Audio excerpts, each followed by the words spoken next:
InsyaAllah sambungan pada kitab Penawar bagi hati. Fasal yang ketiga, Zahid, ke surat 92. Sambungan daripada sifat-sifat mahmudah,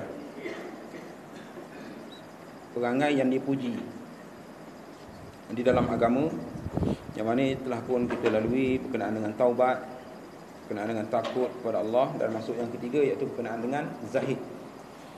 Apa itu zahid, apa itu zuhud, dan bagaimana kita nak dapatkan zuhud ini. Ini perkara yang dipuji dalam syarak, perkara yang mulia dalam syarak. Ketahuilah bahawa zahid itu benci kepada dunia dan berpaling daripadanya. Sesetengah ulama' berkata zahid itu meninggalkan kesenangan dunia kerana menuntut kesenangan akhirat. Dan sesetengah yang lain berkata zahid itu menyimpan atas kadar yang sangat berhajat daripada barang diyakini halnya. Dan setengah yang lain pula berkata zahid itu meninggalkan daripada menuntut yang tiada ada hingga habis barang yang ada. Sesungguhnya zahid itu satu kelakuan yang dipuji, yang menyebabkan Allah Ta'ala dan sekalian manusia mengasihi orang yang bersifat dengannya. Kerana sabda Nabi SAW, izhad fid dunya yuhibbukallah, wazhad fima fi aidin nas yuhibbukan nas. Maksudnya zahidlah pada dunia, niscaya Allah Ta'ala mengasihimu, dan zahidlah pada barang keduniaan yang di tangan manusia, niscaya manusia mengasihimu. Dan zahid itu terjadi kerana ilmu. Kerana firman Allah Ta'ala, wa qala alladhina utul ilma wailakum thawabullahi khairul liman amana wa amila salihah.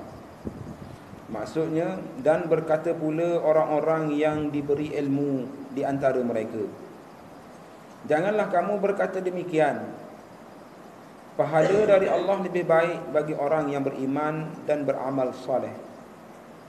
Surah Al-Qasas ayat 80. Di dalam ayat ini Allah Ta'ala menerangkan bahawa zahid itu sebahagian daripada faedah ilmu. Baik, kita fahamkan perkara dulu. Kata pengarang, ketahuilah. Jadi perkataan ketahuilah ini banyak kali dah kita sebut. Ini ialah arahan, bukan arahan daripada pengarang, tetapi arahan daripada Allah. Pandukan kepada ayat, fa'lam annahu la ilaha illallah. Hendaklah kamu tahu, hendaklah kamu belajar bahawasanya tiada Tuhan yang layak, yang berhak disembah kecuali Allah. Dan juga daripada perkataan iqra', bacalah, dan seumpamanya. Jadi perkataan di sini ketahuilah, maksudnya wajib bagi seseorang yang tidak mengetahui perkara ini, yang menyebabkan dia terjerumus kepada perkara yang tidak diredai oleh Allah, maka dia kena belajar. Jadi ada perkara yang penting, ada yang kurang penting, dan ada yang terpenting.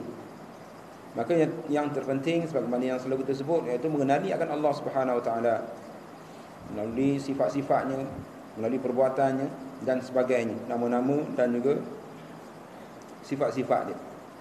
Tambahan daripada itu, iaitu berkenaan dengan akhlak, berkenaan dengan adab. Jadi kita juga dituntut untuk belajar berkenaan dengan adab. Jadi ini yang disebutkan dalam kitab ini ialah berkenaan dengan adab. Zaman dulu tidak disebut sebagai ilmu tasawuf, cuma kita kenali sebagai adab, akhlak.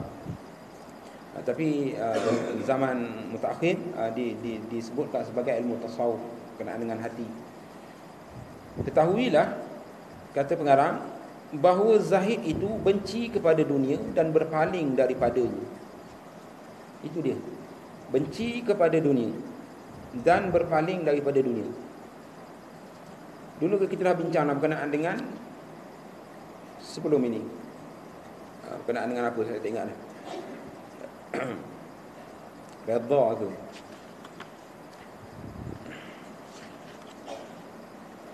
Berkenaan dengan taubat, membesarkan diri dan sebagainya lah. Jadi ada petunjuk-petunjuk kepada kita supaya kita tidak kasih kepada dunia. Dalam tajuk takut kepada Allah ataupun kasih kepada Allah. Jadi kita dituntut tidak kasih kepada selain daripada Allah Subhanahu Wa Taala. Jadi kasih lawannya ialah benci. Kasih lawannya adalah benci. Jadi di sini kita perlu faham kenaan yang disebut benci kepada dunia ini ialah bukannya benci belaka. Kita ambil juga sebab dia adalah jambatan ke akhirat. Jadi kalau kita tidak ambil dunia, macam mana kita nak beramal untuk akhirat kita? Dan tentu tidak boleh. Mesti kita kena ambil juga dunia. Yang dimaksudkan di sini ialah ambil dunia setakat keperluan. Yang lebih daripada itu kita tak suka. Tak suka melebihkan daripada keperluan yang ada. Sebab itu dia disebut sebagai zahid. Benci di sini bukan benci menyeluruh, tapi benci pada benda yang lebih. Benda yang lebih. Benda yang lebih ini termasuk perangkap syaitan. Di antara perangkap syaitan yang disebut oleh ulama, yang pertama perangkap ialah perangkap syirik. Perangkap syirik. Itu yang paling besar lah. Siapa yang kena dengan perangkap itu, kalau tak sempat bertaubat, mati kekal dalam keadaan mati kekal di dalam neraka selama-lamanya. Kemudian perangkap dosa besar. Sebelum perangkap dosa besar, selepas pada syirik, perangkap yang paling besar selepas pada itu ialah perangkap bid'ah. Perangkap bid'ah. Selepas daripada itu perangkap dosa besar. Lepas pada itu perangkap dosa kecil. Selepas daripada itu perangkap melebihkan perkara yang tidak sepatutnya. Melebihkan perkara yang tidak sepatutnya. Jadi termasuk di dalam perangkap-perangkap syaitan. Jadi kalau mengambil sesuatu yang tidak perlu, maka itu termasuk di dalam perangkap syaitan. Ataupun meninggalkan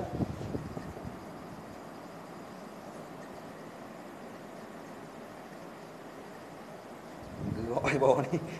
Kagak ada benda.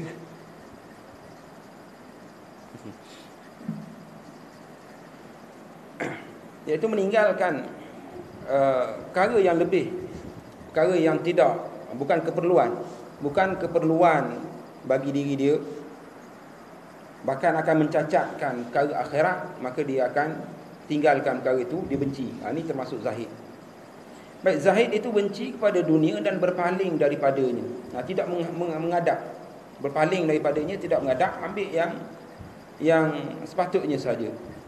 Kemudian banyak keterangan ataupun ta'rif yang ulama sebutkan berkenaan dengan zahid ini ataupun zuhud, yang biasa kita sebut zuhud. Baik, kata setengah ulama, zahid itu meninggalkan kesenangan dunia kerana menuntut kesenangan akhirat. Ini lagi nampak jelas. Kita meninggalkan kesenangan dunia kerana menuntut kesenangan akhirat. Dia ada orang yang tersalah tafsiran. Dia kata tinggal dunia, meninggalkan dunia itu sebagai zuhud. Setakat itu je dia kata. Tinggal dunia itu zuhud. Akhirat pun tinggal juga, zuhud juga pada akhirat. Salah tu. Jadi tinggal dunia, ambil akhirat. Sebab kita ada beberapa jenis manusia yang mengambil dunia dan mengambil akhirat. Alhamdulillah dia boleh dapat. Dunia pun dia ambil, akhirat pun dia ambil. Dia bersungguh pada dunia dan dia bersungguh pada akhirat. Tapi jangan-jangan berlaku lah. Sebab bila melebihkan salah satu, dia akan kurang salah satu. Dia tidak akan dapat sama. Tapi ada di kalangan manusia yang Allah bagi, iaitu dia boleh dapat akhirat, dia dapat dunia pun dia dapat. Kemudian ada yang melebihkan dunia, meninggalkan akhirat. Itu yang ramai. Melebihkan dunia, meninggalkan akhirat. Melebihkan kesenangan dunia dan meninggalkan kesenangan akhirat yang akan datang. Itu yang ramai di kalangan manusia. Dan yang lebih malang lagi ialah meninggalkan dunia dan meninggalkan akhirat. Faham? Zuhud dunia, zuhud akhirat. Ini dua-dua rugi. Dunia rugi, akhirat rugi. Kita buat contoh macam ni. Kalau orang kafir, Allah bagi kesenangan kepada dia. Dia tidak pernah sembahyang, dia tidak pernah zakat, haji dan sebagainya. Apa yang dia dapat di atas dunia, dia akan dapat. Dia akan dapat kesenangan di dunia. Dia meninggalkan perkara-perkara yang dituntut di dalam agama. Bahkan beragama pun tidak, bertauhid pun tidak. Maka dia mengambil dunia semata-mata. Maka di akhirat dia akan diazab. Maka puas hati, dia boleh kata, seolah-olah dia boleh kata, aku dah merasa dah dulu. Aku dah merasa dah dulu dekat dunia. Jadi tak pelik lah. Mungkin boleh kata macam tu lah. Tapi sebenarnya ya, tidak ada bandingan perkara akhirat itu. Tapi yang paling rugi, paling malang sekali ialah orang yang meninggalkan kedua-duanya sekali. Zuhud pada dunia, zuhud pada akhirat. Maksudnya dunia dia tinggal, tak bersungguh di dalam kerja, tidak bersungguh dalam mencari dunia, dan tidak juga bersungguh di dalam mencari akhirat. Ini malang. Ini banyak juga yang berlaku di kalangan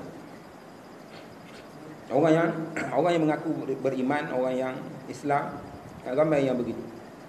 Jadi mungkin orang lain boleh tengok, oh dia ni tak bersungguh sangat pada perkara dunia, bagus dia. Dengan lapisan yang kedua, orang tengok, orang yang ada ilmu memandang, oh dia tidak bagus, sebab dia tinggal dua-dua. Walhasilnya meninggalkan akhirat sama ada mengambil dunia dan meninggalkan akhirat, ataupun meninggalkan dunia, meninggalkan akhirat. Dua-dua tu memang rugi. Kedua-duanya rugi. Tapi yang paling rugi yang kita sebut tadi ialah orang yang meninggalkan dunia, dia tak ambil, tak bersungguh, dan akhirat pun dia tak bersungguh.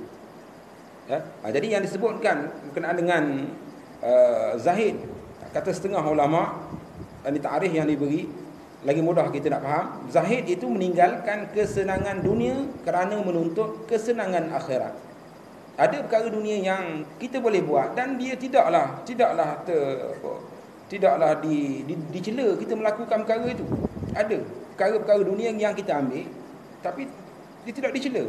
Maksudnya tidaklah berdosa.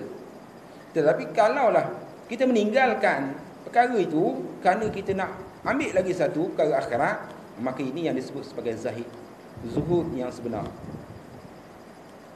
Dalam perkara, contoh dalam perkara kefarduan, mau tak mau kita kena buat. Mau tak mau kena buat. Tak boleh nak tinggal. Kalau tinggal akan datang pun kena balas balik, kena ganti semula. Jadi mau tak mau kena buat. Jadi tinggal lagi yang buat tak apa, tak buat pun tak apa. Buat dapat pahala, tapi kalau tinggal tidak diazab. Yang ni yang payah sikitlah. Iaitu tahap kita sebut sebagai perkara-perkara sunat. Walaupun disebut perkara fardu ini pahala dia lebih besar daripada perkara sunat. Itu kita fahamlah. Perkara fardu pahala dia lebih besar daripada pahala sunat. Tetapi perkara sunat inilah yang nak membezakan kita dengan orang lain. Perkara sunat nak membezakan kita dengan orang lain. Jadi maksud dalam perkara fardu, sama je kita. Sama kita sebab kita buat, orang lain pun buat juga. Sebab dia fardu. Boleh faham? Yang tak buat tu tolak tepi lah. Ini kita sama-sama yang sama-sama buat. Jadi yang membezakan di antara kita yang sama-sama buat perkara fardu ini ialah perkara-perkara sunat. Yang mana yang kita faham, perkara sunat kalau buat dapat pahala, tapi kalau tinggalkan tidaklah berdosa. Jadi yang ni yang agak susah. Ada seseorang yang Allah bagi kepada dia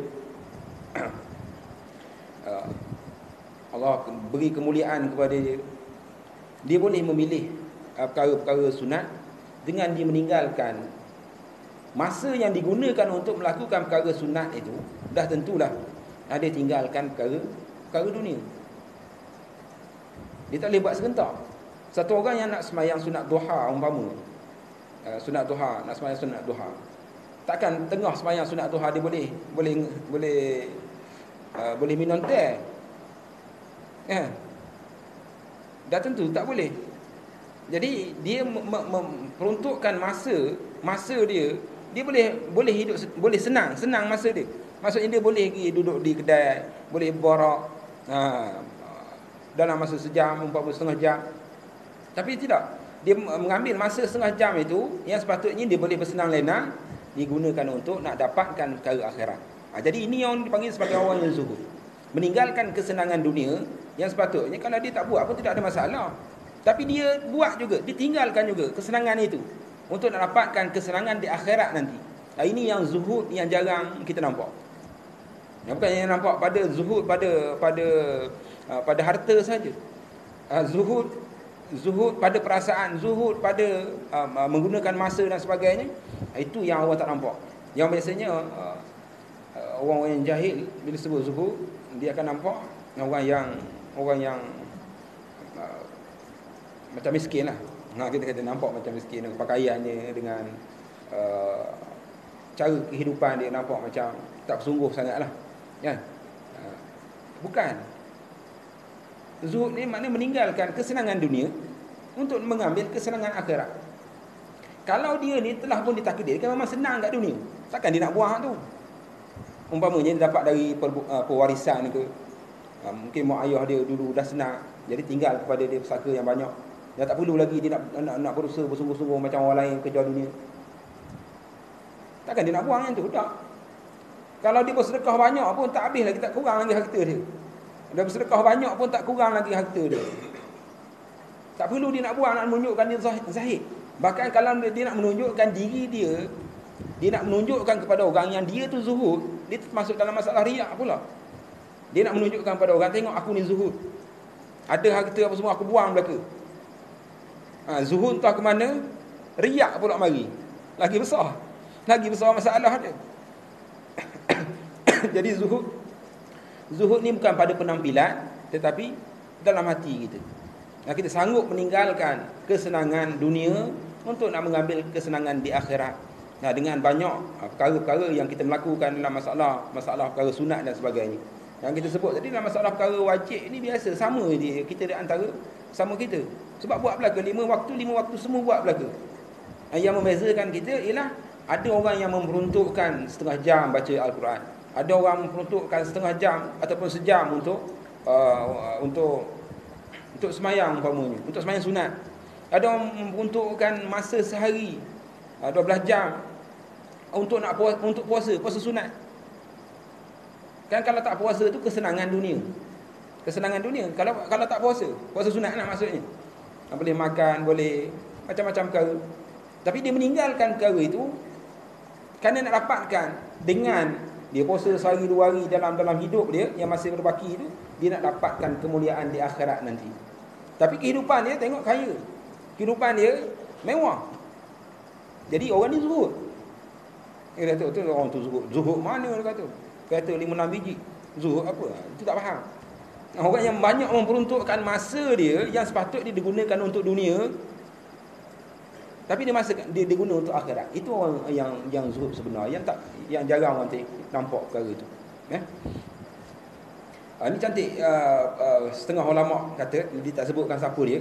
Cuma ini tafsiran ataupun ta'rif itu, zuhud ataupun zahid itu meninggalkan kesenangan dunia kerana menuntut kesenangan akhirat.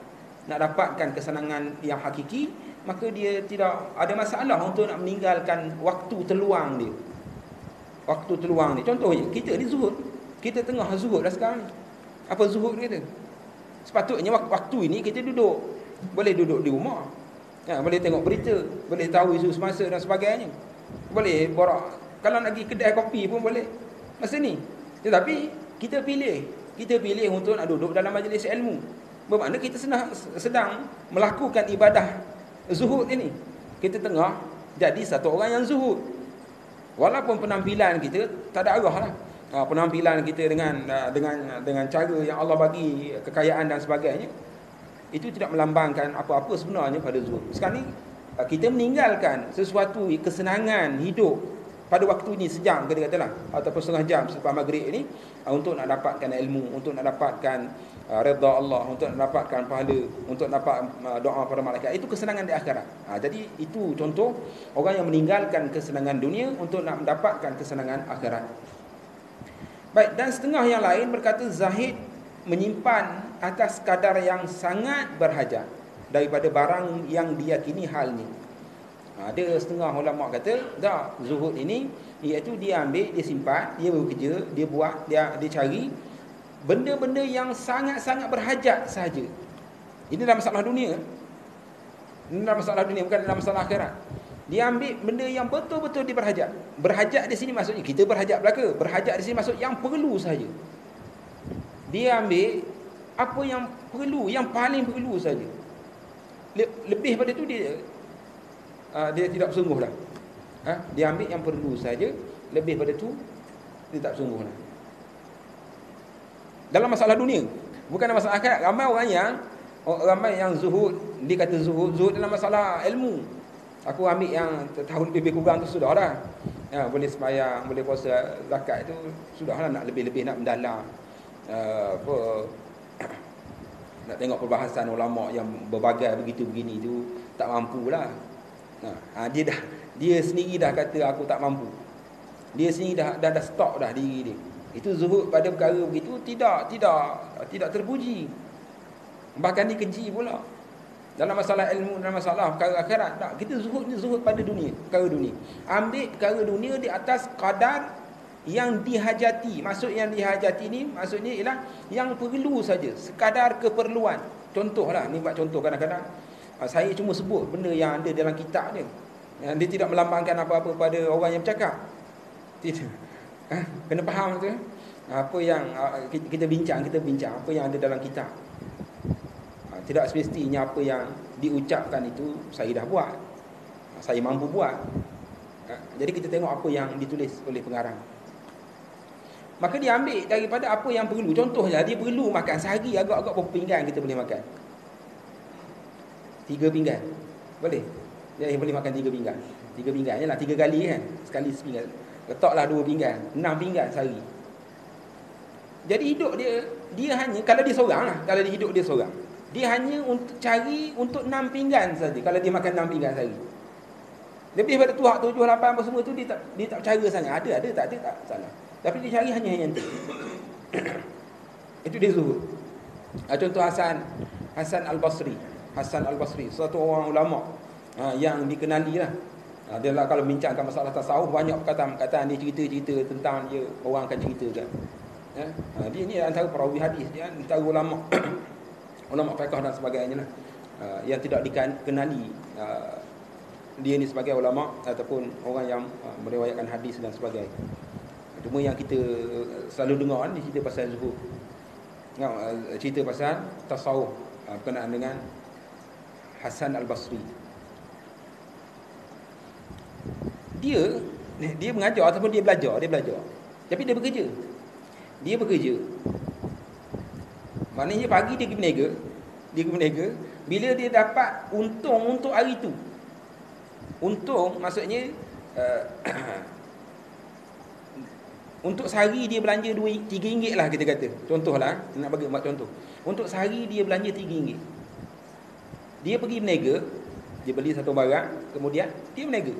Dia dapat untung RM3 ataupun lebih sikit, maka dia tutup kedai. Dia cuma cari untung untuk makan hari tu je. Kalau kata dia buka dalam sejam, dia berniaga dalam sejam, dapat dia tutup lah. Tak ada sampai ke petang, tak ada sampai ke malam. Hasan Al-Basri. Jadi orang pun pelik lah. Zaman tu orang pelik dah. Zaman sekarang kalau buat gitu lagi pelik. Zaman tu orang pelik, orang tanya dia, macam mana keadaan kau ni? Kan? Berniaga sekejap dalam sejam, kadang-kadang 2 jam, kadang-kadang 5 jam. Dia kata, aku berniaga, aku dapat untuk aku makan hari ni sudah memadai. Yang selebihnya dia tutup kedai, dia pergi ngaji, dia pergi belajar. Yang selebihnya dia pergi belajar. Itu cara kehidupan dia. Kita kata zaman dulu boleh lah begitu, tak ada bayar bil apa semua kan. Zaman sekarang, iyalah, zaman sekarang pun kalau kita nak buat pun boleh, tidak ada masalah. Mana lebih daripada apa yang sepatutnya itu kita tinggalkan. Maksudnya tinggal tu tak sungguh sangatlah. Boleh faham? Sebab bila kita mengambil perkara-perkara yang kelebihan di dalam masalah dunia, maka dah pasti akhirat kita akan terganggu. Sipir dia macam tu. Sipir dia, kalau kita melebihkan akhirat, maka dunia akan terganggu. Lebih dunia, akhirat akan terganggu. Automatik. Tak payah kata apalah. Tapi yang kita sebut tadi, yang paling peliknya dua-dua terganggu. Yang peliknya dua-dua yang terganggu. Ni jangan-jangan orang dah. Tapi ada jenis macam ni. Dunia tak apa nak selera. Akhirat lebih-lebih lagi. Tahu begitulah. Munah mandi, Wallahualam. Itu cara masing-masing lah. Itu iktikad masing-masing, akidah masing-masing, kepercayaan masing-masing. Kita percaya, kalau kita meninggalkan perkara dunia, lebih baik kita buat perkara akhirat. Sejam kita tidak gunakan untuk dunia, lebih baik kita gunakan, walaupun sikit, kita gunakan juga dalam 10 minit ataupun setengah jam untuk akhirat. Kan? Ataupun kalaulah perlu sangat, maka kita habiskan masa yang perlu saja untuk dunia, yang selebihnya kita berehat, dan selebihnya lagi kita gunakan untuk perkara akhirat.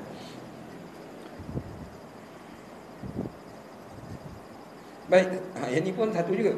Yang setengah yang lain pula berkata, zahid itu meninggalkan daripada menuntut yang tiada ada, hingga habis barang yang ada. Macam-macam.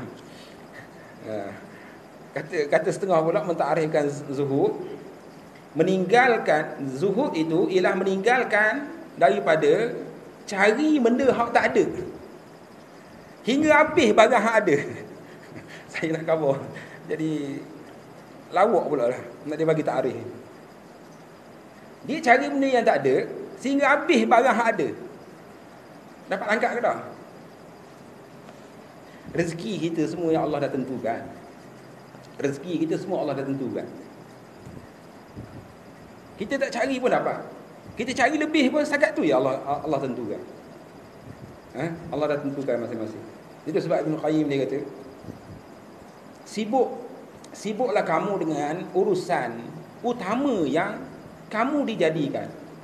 Janganlah kamu bersibuk dengan apa yang telah ditetapkan kepada kamu. Itu Ibn Qayyim kata. Lebih kurang begitulah perkataannya. Janganlah kamu duduk sibuk dengan perkara yang telah ditetapkan untuk kamu. Tetapi sibuklah diri kamu dengan apa tujuan matlamat utama yang kamu dijadikan. Kita ada tujuan utama kita dijadikan. Sebab apa kita dijadikan? Iaitu untuk bertauhid kepada Allah, beribadah. Dan segala apa yang keperluan kita telah pun dicatat oleh Allah sebanyak mana. Kita dalam perut ibu telah pun ditulis. Malaikat siap tanya lagi. Ai Rabb, wahai Tuhan, rezekinya macam mana? Tuhan pun bagi tahu. Malaikat tulis siap-siap dah rezeki dia macam mana. Hari sekian dapat kedok minum, hari sekian dia macam mana. Dah ditulis dalam perut ibu. Sebelum tu lagi dah ditulis di Lauh Mahfuz. Al-qalam, pen yang besar tu telah pun menulis segala sesuatu. Termasuk ajal, termasuk rezeki. Rezeki ni bila kata seseorang tu tak ada rezeki, habislah rezeki dia, mati lah. Selagi mana dia hidup, tetap ada rezeki dia. Selagi mana dia hidup, maka rezeki dia tetap jalan. Jadi perkataan yang Ibn Qayyim kata, sibuklah dengan tujuan utama kamu dihidupkan. Jangan sibuk dengan perkara yang telah ditetapkan untuk kamu. Perkara yang ditetapkan untuk kamu. Maksudnya rezeki telah ditetapkan. Jadi duduk sibuk. Jadi perkataan yang ni bagus juga. Dia kata apa? Zahid itu kita tinggalkan menuntut benda yang tak ada. Bukan rezeki kita. Kita nak cari. Nak cari juga. Padahal itu bukan untuk kita. Bukan rezeki kita. Kita duduk sibuk juga nak cari benda tu. Sehingga kan modal pun habis. Yang dah ada, yang dah terkumpul selama ni, pun jadi habis juga. Sebab duk cari benda yang tak ada. Ini berlaku dalam masyarakat. Banyak perkara ni. Kalau faham sungguh perkara ini, jadi kita tak sungguh sangat. Sebab kita dah tahulah, Allah telah menjadikan bagi kamu semua apa yang ada di bumi ni. Wallahu ja'alakum ma fil ard jami'a. Allah jadikan bagi kamu di bumi ni, Allah jadikan semua yang ada di bumi untuk kamu. Dan rezeki telah pun ditulis masing-masing. Jadi dia kata seseorang yang meninggalkan apa yang tidak menjadi milik dia, tidak sepatutnya menjadi milik dia, Dia tinggalkan perkara itu. Itulah zuhud.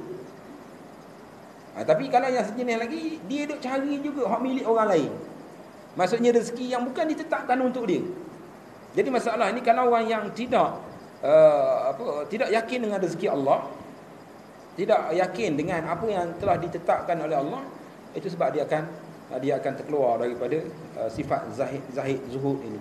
Ya. Dia akan sibuk dengan perkara-perkara yang tidak sepatutnya, sedangkan perkara itu tidak pun diciptakan untuk dia. Jadi ini perlu pada kajian yang mendalam lah tentang masalah zuhud ini. Kalau kita berasa seronok dengan perkara ini, disebutkan dalam kitab ini, dalam buku ini, secara ringkas sahaja berkenaan dengan zuhud ini. Baik, jadi kita katakan zuhud adalah perkara yang terpuji di dalam agama, iaitu kita meninggalkan perkara yang tidak perlu untuk kita di akhirat nanti. Maknanya yang tak perlu untuk kita di akhirat nanti berkenaan dengan masalah dunia. Benda dunia itu kalau kita cari, sebenarnya dia tidak mendatangkan kebaikan untuk akhirat kita. Jadi yang itu kita tinggalkan. Ada perkara dunia yang kita cari dia untuk kebaikan akhirat kita. Contoh apa? Kita ada ibadah mal, ibadah harta. Kita ada ibadah badan, kita ada ibadah harta, kita ada ibadah badan dan harta. Ibadah badan dan harta, haji, dia menuntut kepada adanya harta. Jadi kita cari harta untuk nak laksanakan ibadah itu. Maka itu tidak ada masalah. Kerana apa? Kita peruntukkan masa kita, tenaga kita, simpan kewangan kita itu untuk nak melaksanakan ibadah yang dah pasti akan dapat balasannya di akhirat nanti. Ni faham? Seorang lagi kumpul ni, minta maaf kalau saya buat contoh ni, kalau ada yang terkena, saya pun tak reti nak bagi contoh ni. Dia sibuk mikir dalam kepala, dia nak simpan duit, nak buat kolam renang. Mikir macam mana nak buat kolam renang? Ada kaitan tak dengan akhirat dia? Baiklah, dia kata dia ni memang adalah duit untuk disimpan, ada. Tapi tenaga yang digunakan, pemikiran yang digunakan, perasaan yang digunakan sebelum sempurnanya benda tu berapa banyak. Sehingga dalam sembahyang kata Allahu Akbar, dia nampak ni berapa simen berapa beg dengan apa pasir dan sebagainya. Duduk dalam sembahyang, duduk mikir benda tu. Selagi tak siap. Tapi ada kaitan ke tidak dengan perkara akhirat? Tak ada kaitan. Jadi kalau ditinggalkan benda tu, itu zuhud. Tapi kalau nak buat juga, Islam marah ke? Tak marah. Islam tak marah. Allah tak marah. Kita nak buat, kita ada kemampuan untuk nak buat kolam renang tadi, kolam untuk berenang, kan? Kita ada kemampuan. Islam tak marah kita nak buat. Tetapi bila kita sibuk dengan benda tu, katalah dengan ada duit pun, paling tidak dalam masa sebulan kita cari orang nak buat dan sebagainya, dalam masa sebulan tu dia sibuk benda tu. Mujurlah malam orang tak buat kerja. Kalau malam buat kerja tak mari, kuliah maghrib tak mari, nak tengok buat kerja ni, dia takut getok sana getok sini. Boleh faham tu? Contoh kalau tak apa kena tu, minta maaf lah. Itulah sekadar. Jadi kalau lah benda tu adalah memang ada kaitan dengan perkara akhirat kita, maka tidak mengapa. Tapi kalau tidak ada kaitan secara langsung, boleh, tapi dia akan menyebabkan perasaan kita, tenaga kita itu dia tercurah pada sesuatu yang tidak ada timbal balas di akhirat nanti. Ya. Baik. Jadi dibawakan perkataan Nabi SAW, ini hadis riwayat At-Tirmizi dan disahihkan oleh Al-Hakim, dan juga di hadis sahih. Hadis sahih, Al-Hakim kata hadis hasan. Baik, bunyi hadis ni, izhad fi dunia yuhibbukallah wa zahad fi ma fi aidin nas yuhibbukan nas. Zahidlah pada dunia, nescaya Allah mengasihimu. Zahidlah pada perkara dunia, Allah akan sayang pada kamu. Dan zahidlah pada apa yang ada pada tangan manusia, nescaya manusia akan sayang pada kamu. Apa yang ada pada orang dia tidak dia tidak loba, tamak nak macam mana orang lain nak. Bahkan sampai satu tahap mungkin dia nak apa yang ada di tangan orang, dan dia sanggup apa yang ada di tangan orang tu hilang. Jadi kalau ada satu orang yang zuhud pada manusia, apa yang ada di tangan manusia. Mana kalau orang bagi pun dia tak ambil. Orang bagi pun dia tak ambil kalau dia tak perlu. Orang bagilah, tapi tak perlu bagi dia, jadi dia tak ambil. Jadi orang macam ni orang suka. Manusia akan suka kepada dia. Ada setengah orang kalau bagi, perlu tak perlu dah bagi, ambil je lah. Nampak? Orang dah bagi, sapu je lah. Sebab orang lain ambil belaka. Takkan kita tak ambil jadi rugi pula? Tak, dia tak. Orang bagi tak ambil, kalaulah orang tak bagi, lagi dah dia tak minta. Memang orang ni orang sayang. Manusia akan suka pada orang macam ni. Lah, tidak menyebabkan orang kawan dengan dia tu tidak harta dia tidak habis ke dia lah, kan? Ini duit ada dalam poket RM50. Minum tu tunggu orang bayar juga. Minta maaf lah kalau kalau ada terkena. Nah, ini contoh-contoh dalam masyarakat kita lah. Duit ada dalam poket RM50. Tapi bila minum tu dengan ramai-ramai tu, dia tunggu orang bayar. Orang ni memang orang tak suka. Orang tak suka lah kawan dengan dia.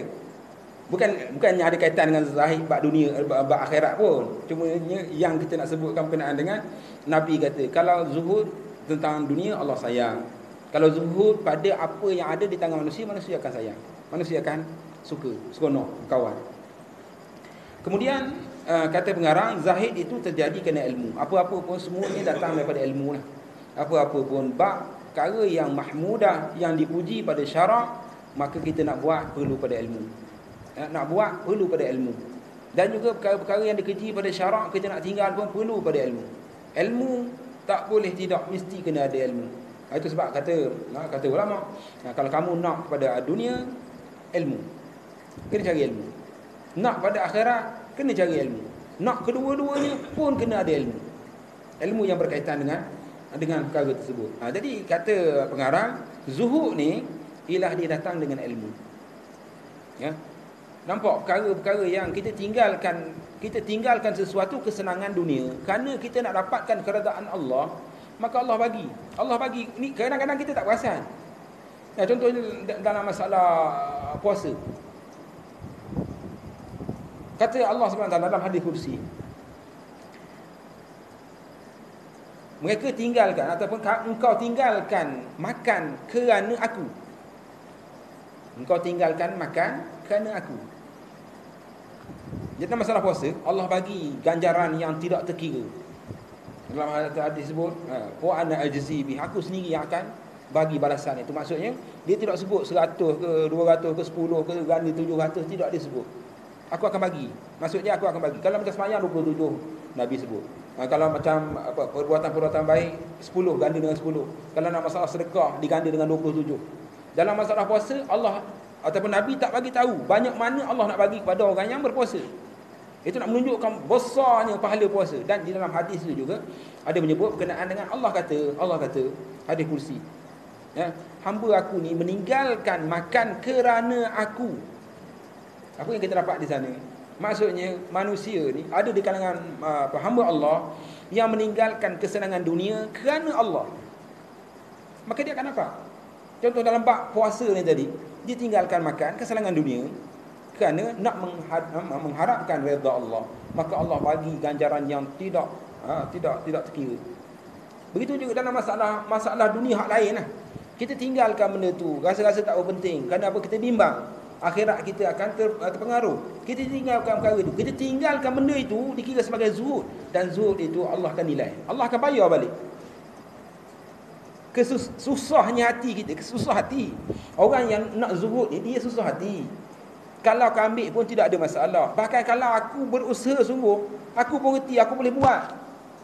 Contoh, aku boleh buat benda ni. Kalau aku ambil, mungkin aku boleh berjaya.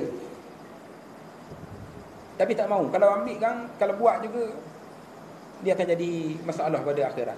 Maka dia tinggal. Hati dia susah. Dia tengok orang lain buat, orang lain berjaya. Orang lain buat, ambil projek tu, orang tu jadi berjaya. Dan dia tahu dia lebih berpengalaman daripada kawan dia ni tadi. Tapi dia tinggalkan itu kerana apa? Kerana dia bimbang akhirat dia jadi rosak. Maka dia tinggalkan itu, hati dia jadi susah. Allah tahu, Allah akan balas benda tu. Jadi kita rasa tak kita tak berasa sangat benda tu.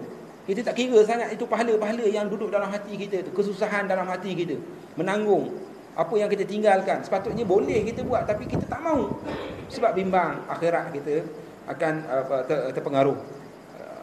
Menyebabkan kita tidak dapat lagi nak belajar, tak dapat lagi kita nak buat satu amalan yang biasa dah kita buat. Kalau kita terlibat dengan perkara dunia ini, maka Allah tahu kesusahan yang ditanggung oleh kita dalam hati dan pada perbuatan kita ini, pada kehidupan kita, maka Allah bayar pula kita. Ya. Baik, ayat yang dibawa ialah waqala alladhina utul ilma wailakum thawabullahi khairun liman amana wa amila salihah. Dan berkata pula orang-orang yang diberi ilmu. Itu duduknya. Orang yang diberi ilmu. Diberi ilmu maksudnya dia mencari ilmu baru diberi. Ini masalah ilmu, Allah tidak bagi tanpa sebab musabab. Adalah seorang dua. Tapi selain daripada itu, umumnya kebiasaannya ialah Allah bagi mengikut ada muqaddimah dan natijah. Kita dah selalu sebut. Ada muqaddimah, ada natijah. Muqaddimah ni belajar dapatlah ilmu, natijah dia. Maka satu orang yang nak pada ilmu tapi tak mau belajar, maka dia tidak akan dapat sebab dia tidak bermula pun. Dia tidak memulakan langkah pun. Jadi disebut dalam ayat ini berkenaan dengan orang yang diberikan ilmu, maksudnya bukan diberikan ilmu tu semata-mata sengaja-sengaja Tuhan bagi, tidak. Tetapi dia sendiri yang berusaha sungguh-sungguh sehingga kan layak untuk dia dapat kurniaan Allah yang paling besar ini, iaitu Allah beri ilmu kepada dia. Allah buka benda-benda yang dia tak tahu sebelum ini. Sebab apa? Sebab dia bersungguh-sungguh. Jadi yang disebut dalam ayat ini orang yang ada ilmu kerana dia mencari ilmu. Maka berkatalah orang-orang yang ada ilmu, sebab dia dah susah payah dia cari ilmu, dapat ilmu. Apa dia kata? Wailakum. Wailakum. Nah, janganlah kamu berkata demikian, ataupun perkataan celakalah kamu. Ngapa kata gitu? Thawabullahi khairun liman amana wa amila salihah. Pahala daripada Allah lebih baik bagi orang yang beriman dan beramal soleh. Ini berkenaan dengan ayat ni, cerita tentang Qarun kalau tak salah saya. Tak ada mushaf, dia boleh tengok. Dia ada cerita sebelum tu. Dia tengok kekayaan Qarun. Jadi ada orang yang tengok tu terpesona dengan kekayaan Qarun, maka terkeluar daripada mulut mereka ni kalau perkataan-perkataan yang begitu. Jadi ada di kalangan orang yang berilmu yang dengar orang ni kata, kalaulah kita jadi macam dia okey juga dan sebagainya. Jadi orang yang ada ilmu kata, wailakum. Kenapa kamu ni? Thawabullahi khair. Pahala yang Allah sediakan bagi kamu lagi baik daripada harta Qarun itu. Harta yang tidak membawa kepada redha Allah. Lebih baik pahala-pahala yang kamu dalam keadaan duduk dalam keadaan bersederhana sekarang ini, lebih baik daripada kamu jadi kaya macam mana Qarun ini. Jadi dalam ayat ini berkenaan dengan orang yang ada ilmu, tolong bagi tahu pada orang yang tak ada ilmu bila dia terpesona dengan kekayaan yang ada pada si Qarun ini, sehingga terkeluar daripada mulut dia perkataan-perkataan yang tak patut. Jadi ditegur oleh orang yang ada ilmu, dia kata thawabullahi khair. Sebenarnya pahala yang Allah sediakan itu lagi baik.